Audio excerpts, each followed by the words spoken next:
नमस्कार, एक बार फिर से स्वागत है आप सभी का मेरे चैनल पर बायोलॉजी फॉर ऑल। मैं हूं आपका दोस्त अनुपम मिश्रा। जैसा कि आप जानते हैं कि हमने क्लास 11 एनसीईआरटी बायोलॉजी के एक सीरीज शुरू की है जिसमें ऑलरेडी मैं ह्यूमन फिजियोलॉजी के 3 चैप्टर्स कवर कर चुका हूं।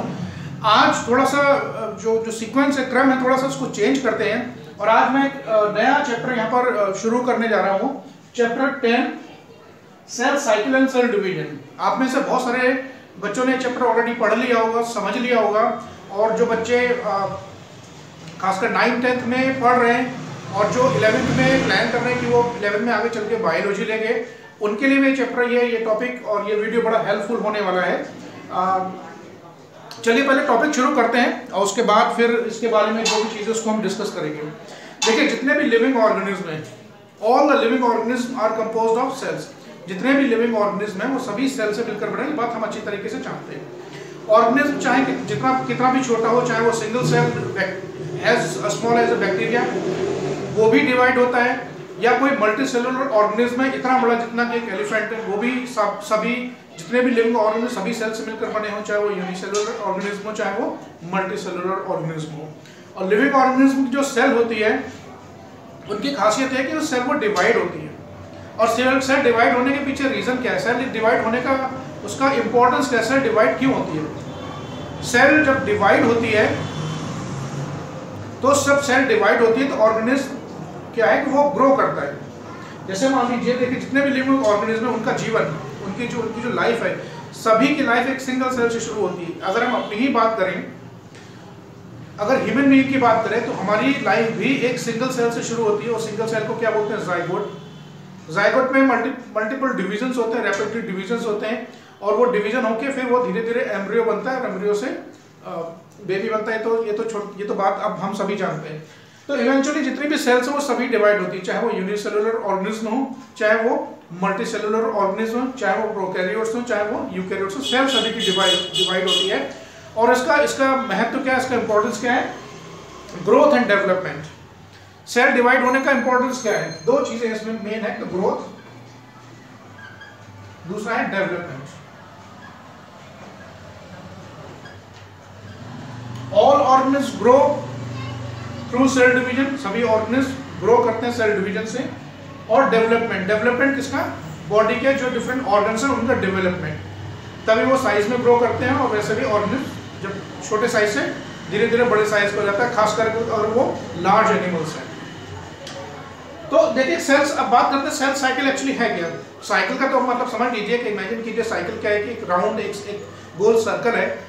तो सेल साइकिल में कौन कौन सी वो इवेंट्स होती हैं, सेल साइकिल में कौन कौन सी वो इवेंट्स होती है जिसके थ्रू कोई एक सेल डिवाइड होती है और दो सेल्स में डिवाइड होकर दो सेल्स प्रोड्यूस करती है। एक सिंगल सेल, वो कौन कौन सी इवेंट्स हैं जिनको वो सिस्टमेटिकली फॉलो करते हुए दो सेल में डिवाइड होती है, और वो दो सेल फर्दर फिर आगे, हर एक सेल दो सेल में डिवाइड होती है, फिर वो सेल फिर आगे दो सेल में डिवाइड होते हैं, एंड दिस प्रोसेस कंटिन्यूस। ये प्रोसेस कंटिन्यू होता है जितनी भी सेल्स होती हैं। तो सेल साइकिल बेसिकली क्या है कि जैसे मान लीजिए 24 आवर्स का एक साइकिल मान लें, एक 24 आवर्स का एक साइकिल मान लें, उन 24 घंटे के साइकिल में वो कौन कौन सी इवेंट्स होती हैं, वो कौन कौन से सीक्वेंस होते हैं जिनको एक सेल बेसिकली फॉलो करती है और इवेंचुअली जाके वो दो डॉटर सेल्स में डिवाइड होकर दो डॉटर सेल प्रोड्यूस करती है। देखिए, डिवीजन आपने पढ़ा हुआ, छोटी क्लास में पढ़ा हुआ, दो तरीके का आपने डिवीजन पढ़ा हुआ, एक तो माइटोसिस, दूसरा मियोसिस। इसके बारे में अभी हम इसके बारे में बात करेंगे। पहले सेल साइकिल को समझ लेते हैं। माइटोसिस क्या होता है, माइटोसिस से एक सेल दो सेल में डिवाइड होकर दो सेल्स बनाती है। दोनों सेल्स बिल्कुल जेनेटिकली आइडेंटिकल होती हैं, यानी कि अपने जेनेटिक मटेरियल का कंपोजिशन बिल्कुल सेम होता है पेरेंट सेल। और जो मियोसिस होता है उसमें एक सेल से 4 सेल्स बनती हैं। इसके बारे में अभी हम आगे चल के बात करेंगे। तो सेल डिवीजन मुख्यतः दो तरीके का ही है आपके सिलेबस में, एक तो है माइटोसिस, दूसरा है मियोसिस। लेकिन इस माइटोसिस और मियोसिस से पहले कौन कौन सी वो इवेंट्स जो सेल को फॉलो करना पड़ता है ताकि वो एक सेल सही तरीके से बिना किसी गड़बड़ के एग्जैक्टली दो डॉटर सेल्स में डिवाइड हो और उसका कंपोजिशन, जेनेटिक मटेरियल का जो कंपोजिशन है वो पेरेंट का जो जेनेटिक मटेरियल का कंपोजिशन है वैसा ही रहे। तो इसकी जो डेफिनेशन है मैंने ऑलरेडी यहाँ पर लिखी हुई, मैं थोड़ा सा एक्सप्लेन कर देता हूँ। A cell cycle is the sequence of events through which a cell duplicates its genetic material. Genetic material आपने पढ़ा होगा, जेनेटिक मटेरियल या तो आरएनए होता है या फिर वो डीएनए होता है।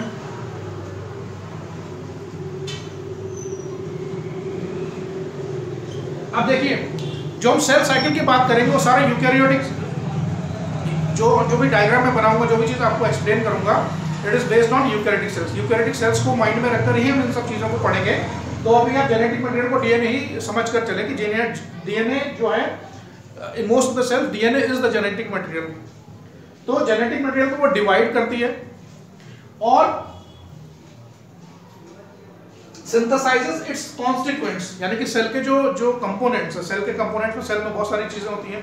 सबसे पहले तो जेनेटिक मटेरियल जो कि उसके न्यूक्लियस में पाया जाता है, साइटोप्लाज्म उसमें पाया जाता है, उसके अलावा उसमें राइबोसोम्स पाए जाते हैं, गोल्गी कॉम्प्लेक्स है, माइटोकॉन्ड्रिया है, लाइसोसोम्स है, जो जितने भी सेल के कॉन्स्टिट्यूएंट्स हैं उनको वो सिंथेसाइज करती है और सिंथेसाइज होने के बाद दो डॉटर सेल्स को प्रोड्यूस करती है।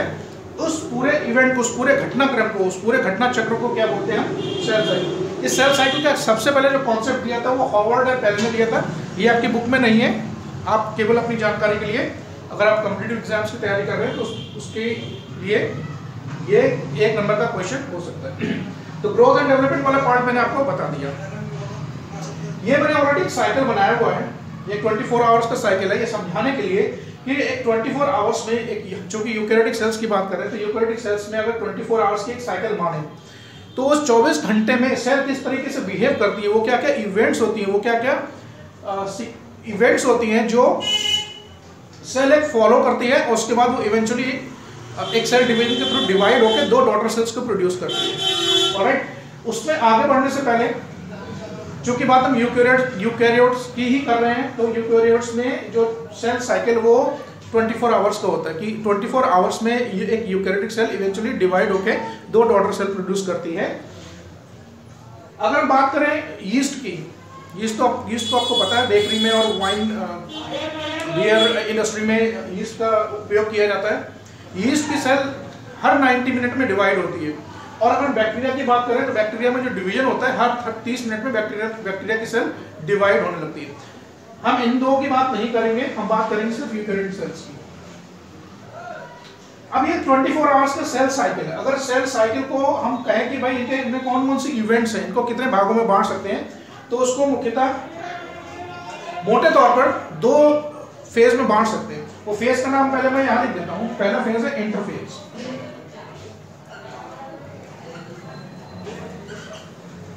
पहला फेज कौन सा? इंटरफेज। इंटर का मतलब होता है बीच में, इंटर का मतलब होता है बीच में, किन्हीं दो चीज के बीच में कोई अगर चीज है उसको इंटर बोलते हैं, मध्य में यानी कि बीच में। इंटरफेज बेसिकली है क्या कि दो सक्सेसिव सेल डिवीजन के बीच, दो सक्सेसिव सेल डिवीजन्स के बीच में जो फेज होता है, जो गैप होता है, जो समय होता है, उसको हम बोलते हैं interphase. A phase between 2 successive cell divisions.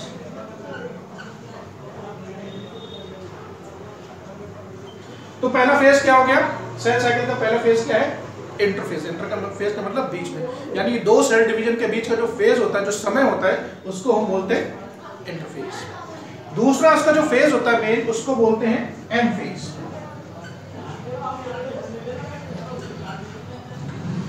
M phase वो एक्चुअल फेज है, वो फेज है जहां पर सेल एक्चुअली डिवाइड होती है। M phase is the phase in which a cell actually divides to produce two daughter cells. M phase को बोलते हैं माइटोटिक फेज।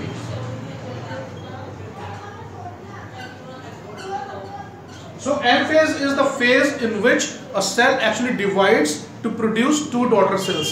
जो मैं बोल रहा हूं उनके आधार पर आप नोट्स बना सकते हैं, हालांकि बुक में आपका सब कुछ मेंशन है। तो अगर एक बार आपको समझ में आ जाएगा तो ये आप उस पर आसानी से नोट्स बना सकते हैं और पढ़ के इसको समझ सकते हैं। तो पूरे सेल साइकिल को हम ब्रॉडली 2 कैटेगरीज में डिवाइड कर सकते हैं। पहला तो इंटरफेज है, दूसरा M phase. Interphase is the phase between 2 successive cell divisions और दूसरा फेज है M phase. M phase is the actual phase of division in which a cell actually divides to produce 2 daughter cells। All right? अब देखिए, अगर हम बात करें interphase की, अगर हम बात करें इंटरफेस की और हम बात करें 24 आवर्स साइकिल की, तो 24 आवर्स साइकिल में जो एम फेज, जो इंटरफेज है, वो सबसे बड़ा फेज होता है। एम फेज, इंटरफेज जो है वो सबसे ज्यादा समय लेता है, यानी कि 24 घंटे में सेल लगातार डिवाइड नहीं होती है। 24 आवर्स में मोस्टली सेल इंटरफेज में ही रहती है और बहुत कम समय होता है, वो क्या होता है मैं अभी आपको बताऊंगा, जिसमें सेल एक्चुअली डिवाइड होती है। तो अगर 24 आवर्स साइकिल की बात करें तो 24 आवर्स साइकिल में जो इंटरफेज है वो लॉन्गेस्ट फेज है। It takes about 95% of the time. It takes about 95% of the time. 95% of the cell cycle. तो अगर 24 घंटे की अगर सेल साइकिल है, उसमें 95% इंटरफेज में ही सेल रहती है, तो लगभग कितने घंटे हैं? 22 से 23 घंटे मान सकते हैं। कितना? 20 to 23 आवर्स। यानी 24 घंटे के सेल साइकिल में लगभग 22 से 23 घंटे, ये एवरेज है, ये फिक्स टाइम नहीं है, ये वेरी करता है, ये टाइम चेंज भी होता है, ये थोड़ा वेरी करता है, फिक्स टाइम नहीं है बिल्कुल कि इतना ही समय लगता है। ऑन एन एवरेज 22 से 23 घंटे लगभग पूरी सेल साइकिल का 95% टाइम सेल जो है इंटरफेज में रहती है। और बाकी का जो टाइम है, जो लगभग बनता है, लगभग बचता है लगभग 1 घंटा, वो उस 1 घंटे में सेल एक्चुअली डिवाइड होती है। तो माइटोटिक एम फेज कितना टाइम लेता है? लगभग 1 आवर, 1 से 1.5 घंटा, थोड़ा कम या ज्यादा हो सकता है।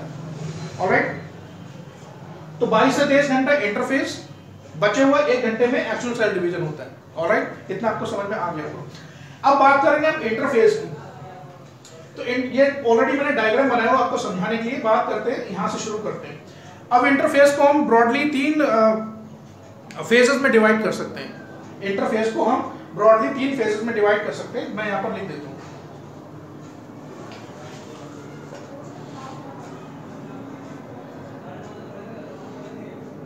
Interface, alright. इंटरफेस में जो सबसे पहला फेज है उसको G1 फेज बोलते हैं। क्या बोलते हैं? G1 phase. G का मतलब होता है गैप, कैपिटल G लिखेंगे, 1 लिखेंगे, तो ये होता है गैप 1 फेज। गैप 1 फेज, जो कि मैंने G1 यहां पर दिखाया हुआ है। गैप 1 फेज कर दीजिए, इसको लिखने की जरूरत नहीं, सिर्फ समझाने के लिए लिखा है। दूसरा जो फेज होता है वो S लिखा है। दूसरा फेज कौन सी होती है? S phase. S means synthesis.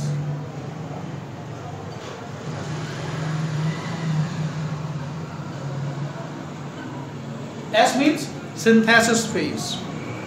तीसरा लिखा है मैंने G2, तो अब G1 आप समझ गए, तो G2 भी आप समझ ही गए होंगे। G2 का मतलब होता है गैप 2 फेज।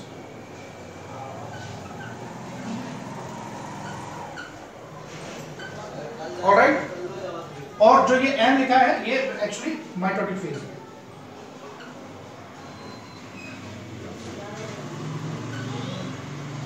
ऑलराइट, अब अगर हम बात करें कि जो ये अलग अलग फेजेस हैं, G0 फेज की भी हम बाद में बात करेंगे। ये जो अलग अलग फेजेस हैं, इनमें एक्चुअली कितना टाइम लगता है? अगर मान लीजिए यहां से लेके यहां तक 22 से 23 घंटे लगते हैं, तो ये जो अलग अलग फेजेस हैं, यानी G1, S phase, G2 phase, इनमें कितना टाइम लगता है? तो इन 3 फेज में जो सबसे बड़ी फेज है वो है G1 फेज, जो कि सबसे ज्यादा टाइम लेती है। कितना? लगभग 12 घंटे। कितने? Almost 12 hours. मैं इसके अंदर लिख देता हूँ।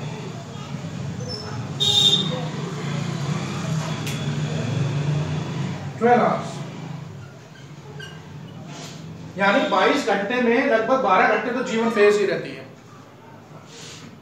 जो S फेज है, यानी कि सिंथेसिस फेज है, वो कितना समय लेती है? लगभग 6 से 8 घंटे। कितना समय लेती है? 6 to 8 आवर्स। मैंने ऑलरेडी यहाँ पर लिखा हुआ है। जो सिंथेसिस फेज है उसको पूरा होने में लगभग 6 से 8 घंटे एवरेज समय लगता है। उसके बाद आती है G2 फेज। G2 फेज पूरा होने में लगभग 2 से 3 घंटे। मैंने जैसे बताया ये टाइम वेरी करता है, एग्जैक्ट सेम टाइम नहीं है कि इतना ही टाइम लगता है। G2 फेज में कितना टाइम लगता है? लगभग 2 से 3 घंटे। ऑलराइट, और जो M फेज है वो लगभग 1 घंटे में पूरी हो जाती है। 50 मिनट से लेकर 60 मिनट, 65 मिनट, जो भी इसका टाइम है एवरेज। अब बात करते हैं G0 फेज की। इसको मैं समझाता हूं ये है क्या।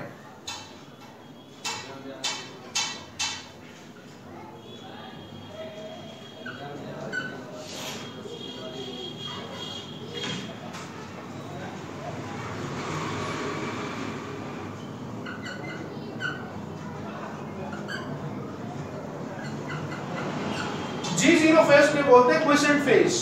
क्विसेंट फेज का मतलब एक्चुअली ये होता है कि ये वो फेज है जहां पर सेल मेटाबॉलिकली एक्टिव तो है, सेल के जितने भी फंक्शन वो सारे अपना फंक्शन कर रही है, लेकिन वो सेल डिवीजन के लिए तैयार नहीं है, वो सेल डिवीजन के लिए तैयार नहीं है, यानी कि जो सेल डिवीजन का प्रोसेस है वो उसमें पार्टिसिपेट नहीं कर रही है, लेकिन मेटाबॉलिकली एक्टिव है, यानी कि उसकी जितनी भी एक्टिविटीज हैं, जितने भी उसके फंक्शन हैं, जितनी भी चीजें उसमें बन रही हैं, मेटाबॉलिक एक्टिविटीज चल रही है, वो सारी की सारी चल रही है, लेकिन वो सेल डिवाइड होने के लिए तैयार है। उसके रीजन बहुत सारे हो सकते हैं। रीजन ये हो सकता है कि वो cell it's about to die, cell का भी अपने साइकिल एक समय होता है, cell is about to die उसका, या वो सेल मैच्योर होकर किसी और तरीके का फंक्शन करने लग गई है, या उसकी डिवीजन की जो कैपेसिटी है वो खत्म हो चुकी है। ऐसा भी होता है सेल की, ऐसा नहीं बहुत बॉडी की हमारी जितनी सेल सारी ही डिवाइड होती है, जैसे हमारी हार्ट की सेल डिवाइड नहीं होती है, आपने पढ़ा होगा हार्ट की सेल जो है वो डिवाइड नहीं होती है। तो G0 फेज वो है कि सेल तो मेटाबॉलिकली एक्टिव है but it doesn't participate in the mitotic division, cell division में वो पार्टिसिपेट नहीं करती है। लेकिन ऐसा भी नहीं है कि कोई सेल अगर इनएक्टिव है, इनएक्टिव मतलब किस सेंस में कि डिवीजन में वो पार्टिसिपेट नहीं कर रही है, लेकिन ऐसा भी नहीं है, अगर जरूरत पड़ती है, अगर वो जरूरत पड़ती है तो वो सेल G0 फेज से निकल के इंटरफेज में एंटर कर जाती है, और इंटरफेज के बाद फिर M फेज में वो फिर एंटर करके सेल डिवीजन का जो प्रोसेस है उसको कंप्लीट करती है। तो जरूरत के आधार पर एज एंड व्हेन कॉल्ड, जब जरूरत पड़ी, उस जरूरत पड़ने पर ये सेल चूंकि एक्टिव सेल है but it doesn't participate in the cell division, और it might have lost the capacity of the cell division, जैसा कि मैंने हार्ट की जो सेल्स होती हैं उनका एग्जांपल दिया, या उसकी अभी जरूरत नहीं है, या उसने किसी और तरीके का फंक्शन करना शुरू कर दिया, मॉडिफाई हो गई सेल, ऑलराइट, डिवीजन की कैपेसिटी उसकी खत्म हो गई।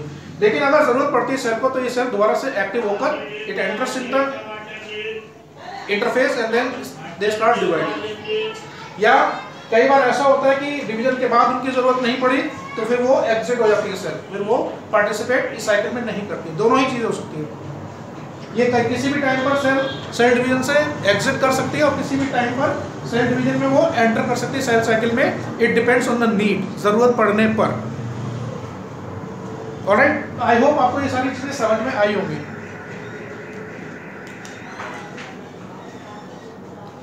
अब बात करते हैं ये जो फेजेस लिखी मैंने, G1 फेज,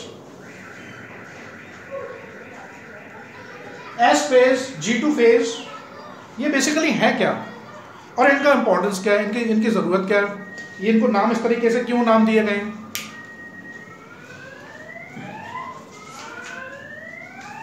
देखिए, मैं अगर आपको एक एग्जांपल दूं, जैसे मान लीजिए कि किसी का एक मकान है, मान लीजिए कि 100 गज का मकान, 100 गज में मकान बना हुआ है, दो भाई हैं और दो भाइयों की संपत्ति में अब होना बंटवारा।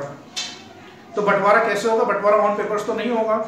जब ये तय हो गया कि ये भाई मकान आधा आधा दो लोगों में बटेगा, तो उसके लिए फिर क्या होगा? पहले तो उसके लिए तैयारी करनी पड़ेगी। ऐसा तो है नहीं कि आपने एक इमेजिनरी लाइन खींच दी और मकान दो हिस्सों में बट गया, नहीं। उसके लिए पहले आपको रॉ मटेरियल इकट्ठा करना पड़ेगा। रॉ मटेरियल के लिए क्या हो सकता है? हो सकता है आपको एक बीच में एक ऐसे लाइन दीवार बनानी पड़ी, तो उसके लिए आपको ईंट चाहिए, सीमेंट चाहिए, गारा चाहिए, नींव खोदनी पड़ेगी, उसके ऊपर एक, और मकान में जो सारी चीजें लगती हैं, कमरे में जो सारी चीजें होती है, अंदर प्लास्टर होगा, फिटिंग होगी, पंखे होंगे, लाइट्स लगेगी, एसी लगेगा, जो भी चीजें लगेगी, ठीक है, कर्टन्स लगेंगे, दरवाजे लगेंगे, खिड़कियां लगेंगी, इन सबका आपको अरेंजमेंट करना पड़ेगा। सीधी सी बात है। मान लीजिए अगर या एक मकान के ऊपर आपको दूसरा बनाना है, उसको डबल करना है, तो इन सब चीजों की जरूरत पड़ेगी। उसी तरीके से एक सेल में जितनी भी चीजें होती है, एक सेल में क्या, साइटोप्लाज्म है, उसके अंदर न्यूक्लियस है, जेनेटिक मटेरियल है, और सेल के जो कंपोनेंट्स हैं, जिसमें मैंने बताया गोल्गी कॉम्प्लेक्स और ये सारे कंपोनेंट्स हैं, उनका रेप्लिकेशन होना बहुत जरूरी है। क्योंकि अगर वो चीज डबल नहीं होगी तो फिर बराबर दो सेल्स में बटेगी कैसे? इसीलिए ये इंटरफेस जरूरी है कि एक्चुअल सेल डिवीजन से पहले सेल को बहुत सारी प्रिपरेशन करनी पड़ती है, बहुत सारी तैयारी करनी पड़ती है, और वो तैयारी का ही नाम है इंटरफेस। यानी कि माइटोटिक फेज, इस 1 घंटे के प्रोसेस के लिए सेल को कम से कम 22 से 23 घंटे इसकी प्रिपरेशन करनी पड़ती है, तैयारी करनी पड़ती है। अपनी सुविधा के अनुसार, सिर्फ स्टडी के पॉइंट ऑफ व्यू से हमने उसको 3 फेजेस में बांटा है। हालांकि कोई क्लियर कट डिमार्केशन नहीं है कि ये फेज यहाँ खत्म हो गई, ये शुरू हो गई, ये खत्म हो गई, ऐसा थोड़ा आइडेंटिफाई करना थोड़ा सा मुश्किल है। अब देखिए जीवन फेज में होता क्या है। जीवन फेज में बनता है रॉ मटेरियल जो सेल डिवीजन के लिए बहुत जरूरी है। देखिए जीवन फेज के बाद दूसरी फेज क्या आती है, सिंथेसिस। और सिंथेसिस यहाँ पर किसका होता है, जेनेटिक मटेरियल का। और जेनेटिक मटेरियल क्या है, डीएनए। आपने छोटे क्लासेस में पढ़ा होगा डीएनए किससे मिलकर बना है, डीएनए से पॉलीन्यूक्लियोटाइड, ये न्यूक्लियोटाइड से मिलकर बना है। तो ऑब्वियसली बहुत सारे न्यूक्लियोटाइड्स चाहिए होंगे जिसमें नाइट्रोजन बेसिस, इसका स्ट्रक्चर आप आगे चल के पढ़ेंगे। तो यहाँ पर जीवन फेज में सबसे पहले क्या बन रहा है, न्यूक्लियोटाइड्स।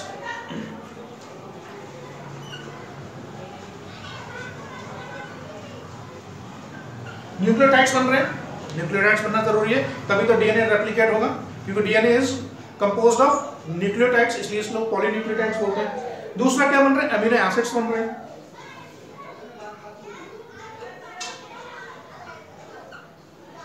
अमीनो एसिड्स की क्या जरूरत है, amino acids they make protein chain. Amino acids मिलकर क्या बनाते हैं, प्रोटीन बनाते हैं। और प्रोटीन का बहुत सारे फंक्शन है। प्रोटीन सेल का स्ट्रक्चर बनाती है, सेल की मेम्ब्रेन प्रोटीन बनाती है। और सेल और जितने भी, क्योंकि देखिए बायोलॉजिकल एक्टिविटीज जितनी में they are all controlled by enzymes, सभी में एंजाइम्स की जरूरत पड़ती है। जितनी भी मेटाबॉलिक एक्टिविटीज सेल के अंदर होती है लिविंग सेल्स में, they are all controlled by enzyme. तो प्रोटीन क्या है, protein are all enzymes are protein, ये आपने पढ़ा होगा। तो अमीनो एसिड्स बनेंगे, अमीनो एसिड्स बनेंगे, अमीनो एसिड से क्या बनेगा, प्रोटीन बनेंगे। प्रोटीन फंक्शंस, स्ट्रक्चरल प्रोटीन भी होती है, स्ट्रक्चर का भी काम करती है और वो एंजाइम्स का भी काम करती है। इसके अलावा जो सबसे ज्यादा जरूरत पड़ेगी इस पूरे प्रोसेस को पड़ेगी एटीपी की। एटीपी क्या है, एनर्जी है। तो ये तीन मेन चीजें आप याद रखिए। जीवन फेज में क्या हो रहा है, न्यूक्लियोटाइड्स बनेंगे जो कि बाद में डीएनए रेप्लिकेशन में काम आएंगे। अमीनो एसिड्स बनेंगे, अमीनो एसिड्स क्या बनाते हैं, प्रोटीन बनाते हैं। प्रोटीन स्ट्रक्चरल भी प्रोटीन होती है, फंक्शनल भी प्रोटीन होती, दो। एटीपी एनर्जी का सोर्स है सेल में, तो एटीपी की फॉर्मेशन की जरूरत पड़ेगी। ये तो हो गया जीवन फेज में। एस फेज में क्या हो रहा है, डीएनए का एक्चुअल रेप्लिकेशन होता है। डीएनए क्या होता है, डीएनए का रेप्लिकेशन, डीएनए रेप्लिकेशन। देखिए समझने वाली बात ये है, मान लीजिए ह्यूमन की बात करें, हमारे सेल में जो क्रोमोसोम की संख्या वो कितनी है, 46, और क्रोमोसोम्स के अंदर ही डीएनए पाया जाता है। तो मैं बोल रहा हूँ डीएनए रेप्लिकेट होता है, यानी कि डबल हो जाता है। डबल होने का मतलब ये है कि सिर्फ amount of the DNA doubles, DNA का केवल अमाउंट डबल होता है, क्रोमोसोम की संख्या जितनी है उतनी ही रहती है। मान लीजिए हमारी सेल में 46 क्रोमोसोम है, तो इंटरफेस एस फेज के बाद भी क्रोमोसोम की संख्या उतनी ही रहेगी, लेकिन डीएनए का अमाउंट डबल हो जाएगा। कैसे हो जाएगा, मान लीजिए एस फेज से पहले अगर ये 2C था तो ये 4C हो जाएगा। The amount of DNA doubles, ये याद रखने वाली बात है, only the amount of DNA doubles, the chromosome number does not change. Chromosome का नंबर चेंज नहीं होगा, जितना है उतना ही रहेगा। ये आप बिल्कुल याद रखिए। ऑलराइट, अब ये सारी तैयारी हो गई। अब बचा G2 फेज। G2 फेज में क्या होता है, जितने भी सेल ऑर्गेनेल्स हैं वो सब डबल होंगे, क्योंकि उनका सबका डिवीजन बंटवारा होगा, संपत्ति का बंटवारा होगा। तो जितना पैसा है या तो उसको आपको आधा आधा कर लो, या उसको डबल करके फिर दोनों में बराबर बराबर बांट दो। ऑलराइट, तो जितने भी सेल ऑर्गेनेल्स हैं दे आल्सो डुप्लीकेट।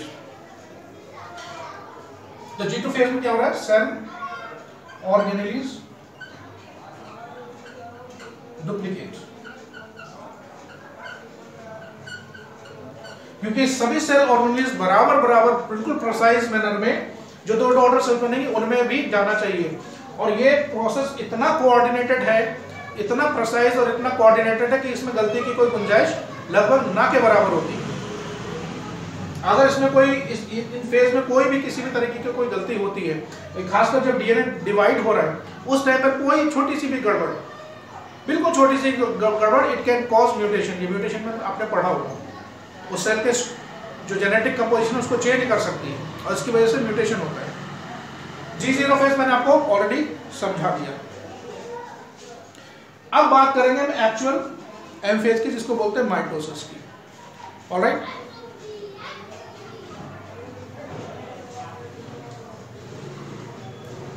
आप चाहे तो उसका स्क्रीनशॉट ले लीजिए, मैं थोड़ा साइड में हो जाता हूं। जिन लोगों ने चैनल सब्सक्राइब नहीं किया उनसे रिक्वेस्ट है चैनल को सब्सक्राइब करें, वीडियो को लाइक करें, कमेंट करें, कोई शेयर करें। कोई भी व्यक्ति, कोई भी स्टूडेंट या कोई टीचर, कोई स्कॉलर, कोई भी व्यक्ति जो सब्जेक्ट से जुड़ा हुआ है, चाहे वो कोई कोचिंग सेंटर में पढ़ाने वाला टीचर ही क्यों ना हो, इन वीडियोस को देखें, अपना जो राय है, अपना जो एक्सपर्ट कमेंट हो उनको शेयर करें मेरे साथ, ताकि एज अ फीडबैक, ताकि मुझे समझ में आए कि इसमें अभी और क्या इम्प्रूवमेंट किया जा सकता है या इसमें आपको क्या कमी नज़र आती है। तो उसको अपनी राय मेरे साथ ज़रूर शेयर करें। चलिए अगले पार्ट में हम बात करेंगे माइटोसिस की।